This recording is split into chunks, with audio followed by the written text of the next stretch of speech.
الحمدللہ رب العالمین والصلاة والسلام علی رسولہ الکریم، اما بعد۔ تمام تعریف اللہ تعالیٰ کی ہے۔ آپ حضرات کے سامنے آج ایک اہم موضوع کے اوپر گفتگو کرنے جا رہا ہوں۔ وہ موضوع ہے حالات حاضرہ۔ حالات حاضرہ یعنی کن حالات سے یہ امت گزر رہی ہے اور کیسے حالات سے دوچار ہیں لوگ۔ ان کے اوپر گفتگو کرنے کا مقصد صرف امن کو بحال کرنا، محبت کو پھیلانا اور لوگوں کی بے چینیوں کا دور کرنا ہے۔ کس طرح سے پوری دنیا اور خاص طور سے ہمارے ملک کے اندر امن قائم ہو جائے۔ آج بہت ہی برا ماحول اور بہت ہی خراب حالات پیدا ہو چکے ہیں۔ آپ دیکھیے کہ کس طرح سے لوگوں کی زندگیوں کے ساتھ کھلواڑ کیا جا رہا ہے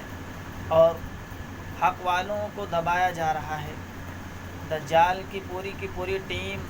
یاجوجیوں کی پوری ٹیم، فرعونیوں کی پوری ٹیم، قارونیوں کی پوری ٹیم آج پوری بے چینی مچائے ہوئے ہے اور لوگوں کے خون کی پیاسی ہے، لوگوں کی زندگیوں کو اجیرن بنا دیا ہے۔ ایک ایسی زندگی جس کا کبھی کسی نے تصور بھی نہ کیا تھا کہ ایسے بھی دن دیکھنے پڑیں گے۔ کس طرح سے چین چھین لیا گیا، سکون چھین لیا گیا، نیندیں حرام کر دی گئیں، دماغ بل کے اوپر دماغ کے اندر ایک طرح کی بے چینی سوار ہے، دماغ میں الجھن پیدا ہو رہی ہے اور دلوں کے اندر سکون نہیں رہا ہے، راتوں میں لوگوں کو نیندیں نہیں آ رہی ہیں۔ ایسے حالات میں حق والوں کو، انصاف پسندوں کو، امن پسندوں کو اور محبت پسندوں کو آگے بڑھ کر کے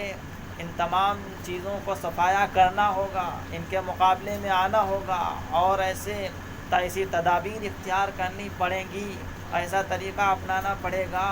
ایسے لوگوں کی ٹیم بنانی پڑے گی جو لوگ ان تمام چیزوں کا مقابلہ کر کے ان تمام چیزوں کا خاتمہ کریں اور لوگوں کو چین و سکون کی، راحت کی، آرام کی زندگی گزارنے کا موقع فراہم کریں۔ آج بہت ہی خراب حالات ہو چکے ہیں۔ لوگ جو ہے کھانے کے ساتھ ساتھ لوگوں کے رہنے کے ساتھ ساتھ ان کی زندگیاں بالکل الجھ کر رہ گئی ہیں۔ ایک ایسی زندگی بن گئی ہے کہ اس زندگی کے اوپر بہت سارے لوگ موت کو ترجیح دینے پر مجبور ہو رہے ہیں اور وہ خودکشی کر رہے ہیں اور اتنی سستی لوگوں کی زندگیاں ہو گئی ہیں ان کے نزدیک کہ ان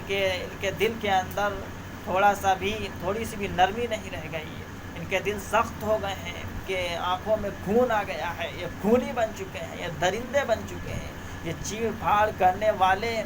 جانور اور درندے بن چکے ہیں جو انسانوں کی زندگیوں کے ساتھ کھیل رہے ہیں۔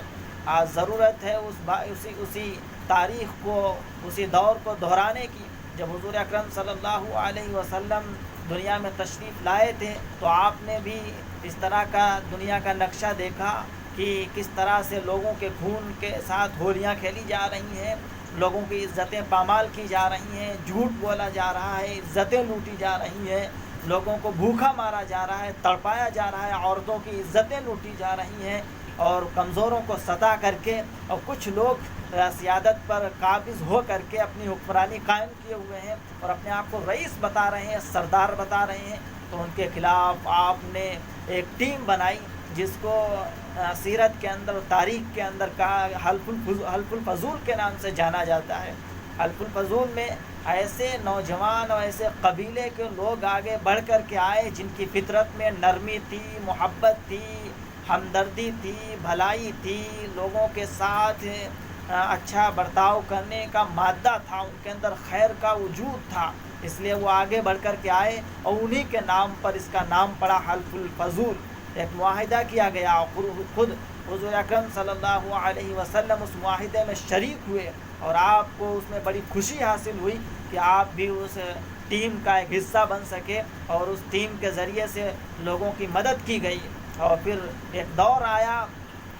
کہ جس جگہ پر لوگوں کی عزتیں لوٹی جا رہی تھیں، قتل و غارت کا بازار گرم تھا، عورتوں کے ساتھ زیادتی کی جا رہی تھی، وہیں پھر انصاف قائم ہوا، امن قائم ہوا، محبت اور بھائی چارگی عام ہو گئی، عورتوں کی عزت ہونے لگی، بیواؤں کی عزت ہونے لگی، یتیموں کی عزت ہونے لگی، اور کمزوروں کے اوپر رحم کیا جانے لگا۔ یہ سب اس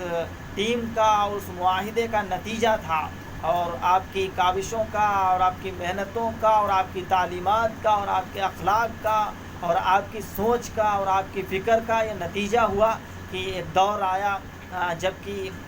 حضرت عمر رضی اللہ تعالی عنہ نے 22 لاکھ مربع میل کے اوپر اپنی حکومت کی،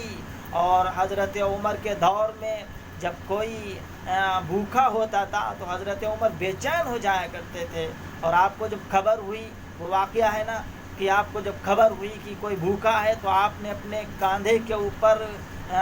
راشن کی غلے کی ایک بوری رکھی اور خود اس کے گھر جا کر کے پہنچا کر کے آیا، اور آپ نے کہا کہ ہماری یہ ذمہ داری بنتی ہے۔ اور حضرت عمر ہاتھ اٹھا کر کے دعا کرتے تھے، یا اللہ، اگر میری خلافت میں، میری حکومت میں اگر کوئی ایک کتا بھی پیاسا مر جاتا ہے تو اس کی باز پرس ہماری آپ کے پاس ہوگی، ہمیں جواب دینا پڑے گا، اللہ تعالی ہمیں اس سے بچا کر کے رکھے۔ اور ایک دور یہ بھی آیا حضرت عمر بن عبدالعزیز کے دور میں کہ جب کہ ایک عورت ایک جگہ سے سینکڑوں میل سفر کر کے جاتی تھی اور اسے راستے میں کوئی خطرہ لاحق نہیں ہوتا تھا۔ تو یہ دور اس کے بعد آیا کہ جب حضور کے صحابہ نے، نیک فطرت انسانوں نے، سارے لوگوں نے مل کر کے اس کی کوشش کی، محنت کی، تاکہ جو برائیاں ہیں اور جو بے چینیاں ہیں، جو قتل و غارت ہے، جو لوٹ مار ہے، جو زیادتی ہے، جو ظلم ہے، اس کا خاتمہ ہو سکے، اور ہوا۔ آج بھی وہی تاریخ، وہی سیرت دہرانے کا وقت ہے کہ حق پسندوں کو، انصاف پسندوں کو، امن پسندوں کو، محبت پر عمل کرنے والوں کو آگے بڑھ کر کے ایسی ٹیم بنانے کی ضرورت ہے، تاکہ جو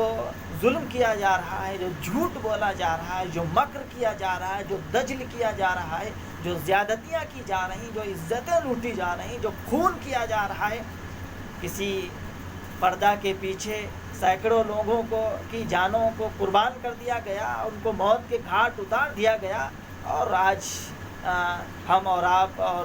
سارے لوگ جو ہے خاموش بیٹھے ہوئے ہیں۔ یہ خاموشی کا وقت نہیں ہے،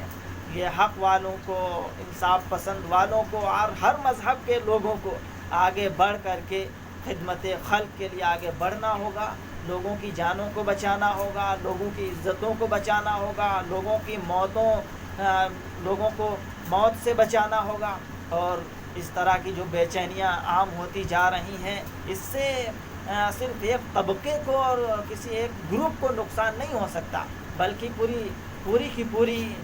دنیا اس ابتلا میں مبتلا ہوگی، اور پھر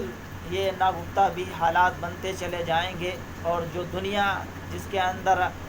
ہم اور آپ چین کی نیند لے سکتے ہیں، اس کے اندر پھر چین غائب ہو جائے گا، اور بہت ہی حالات خراب ہوتے چلے جائیں گے۔ آپ ذرا نظر تو دوڑائیں کہ کس طرح سے ایک قیدی کی طرح لوگوں کی زندگی بن کر کے رہ گئی ہے، اور لوگ ڈرے ہوئے ہیں، سہمے ہوئے ہیں، اور لوگ اپنی جان کی بھیک مانگ رہے ہیں، اور وہ لوگ چاہتے ہیں کہ کس طرح ہم کو آزادی مل جائے، اور لوگوں کو جیل کی طرح اپنی زندگی لگنے لگی ہے۔ کیا اسی طرح اللہ تعالیٰ نے انسانوں کو پیدا کیا تھا؟ کیا اس دنیا کو اللہ تعالیٰ نے اسی طرح بنایا تھا؟ یہ ہوا، یہ فضا، یہ بارش، یہ زمین، یہ آسمان، اور یہ دیگر نعمتیں جو اللہ تعالیٰ نے دی ہیں، یا کیا یہ صرف اس لیے دی ہیں کہ لوگ ان کے ہونے کے باوجود لوگ اس سے فائدہ نہ اٹھا سکیں؟ اللہ تعالیٰ نے ساری چیزیں